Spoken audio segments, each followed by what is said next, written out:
I think it's important that we have a much clearer idea of what we mean by democracy. Everyone assumes that we live in a democracy.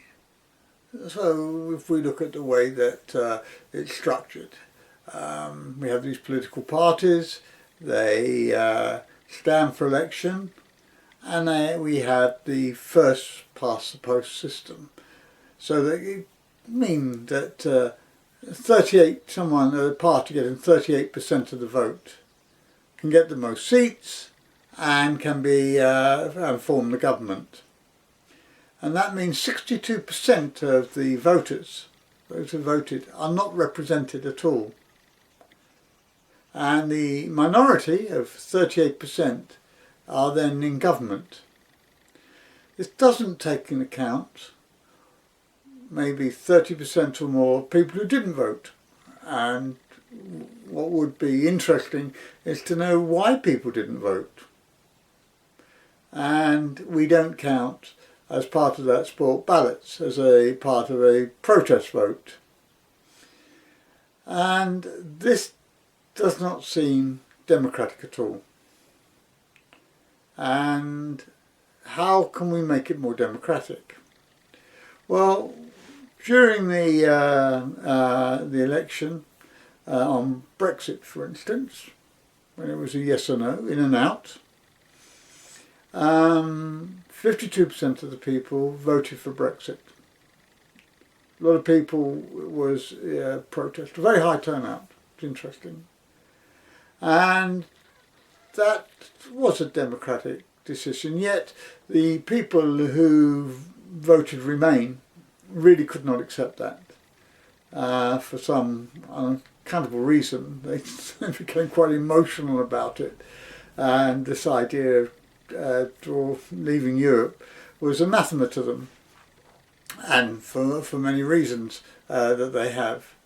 A lot of them, unfortunately, were of self-interest rather than for people as a whole, and trying to understand why people voted for Brexit, and certainly a strong resentment to minority parties ruling, because people began to feel, and rightly so, that under our so-called democratic system, people don't have a say. And this small minority in London, whether it be a Conservative or a Labour or even a Liberal government, do not represent the people as a whole. And so we would really need to radically overhaul and understand what we mean by democracy. Now, for me, democracy is where every individual takes part in the decision-making process. I think the idea that we, every 50, 60, 70, 80,000 people, have a representative who belongs to a party and they represent the people in their constituents, to me it's not acceptable.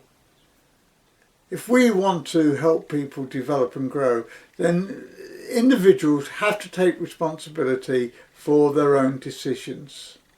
And they have to talk and think through the issues and debate with others, and to come to some understanding about what the issues mean, what it means for them, the impact it has on their lives, and the impact it has on other people's lives. Now the people in power say, oh, this is impossible, you can't have that. If we had small city-states, as they did in Greece, where you had a forum where everyone could come out and people could discuss and listen to debate, then maybe you could do that. And I disagree very strongly. I believe you can do this. In fact, you can structure it. And it's not done through councils either, because councils operate on the same way as the major parties. And I think one of the big problems we have is the strength of political parties, is that they have people who support them, who have vested interest in things within the community. whether it be business or trade unions, lobby groups of all different kinds, have vested interest, and this leads to corruption. And corruption is a major problem across the whole world. But I will deal with corruption in a separate podcast. So how then can we have a democratic society? Well, I think first of all that we need to do that what they started doing in California is that everybody could vote on an issue. So that means whatever issue came up, it wasn't a government decision, it was a national decision. So the issue is put to the public. So it could be a major issue such as going to war, or how much we spend on our national health system, what type of education system we want, what sort of defence do we want for this country. Whatever the issue is, it needs to be debated by people. I feel that just leaving it to politicians who, in the main, have their own biases, their own way of looking at things, is not helpful. They don't represent the people. They represent themselves. And so often you hear them, I make a decision by my conscience. That's their get-out clause for everything. You know, I voted on my conscience. They weren't voting for the people who put them into power. They were voting for themselves. And that is totally undemocratic. So if we say everybody in the country has must vote on the issue, and before that happens there has to be debate. So how do we set up these forums of debate?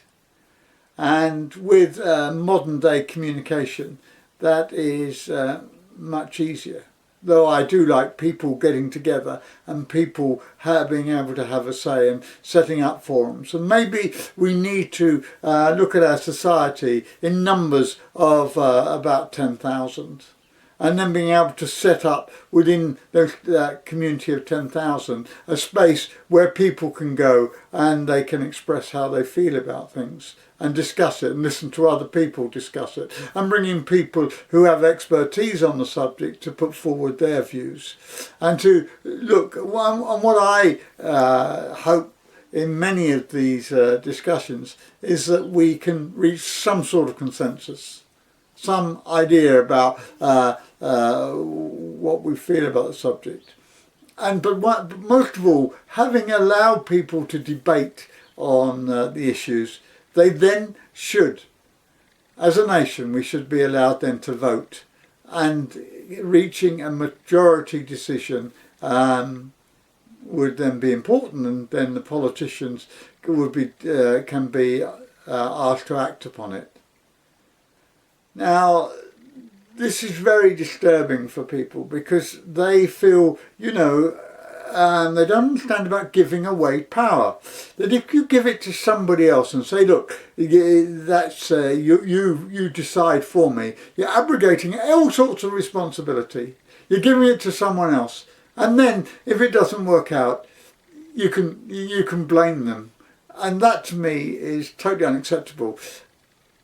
We as individuals need to be responsible for what actions are taken. Now, if we are defeated and we have a particular point of view and it goes to the nation, and the majority of the people comes with a different view, so it may be, for instance, hanging. It may be this old chestnut that people say, oh, well, hanging will prevent murders. If people do vote for that, and we haven't put a strong enough argument against why we shouldn't have hanging, then it's something I think that will be revisited and revisited and revisited, and healthily so too, because I think constant debate and constant change and flexibility in ideas is important. So we can see that there are different ways of approaching democracy, and the first past the post system is totally inadequate in meeting people's responsibilities, which are to make decisions which affect them and impact their lives, with taking consideration how their decisions impact other people's lives. And it's only through discussions with others that we actually can we come to some decision that we must make ourselves, and which we must then take on responsibility for what that decision is.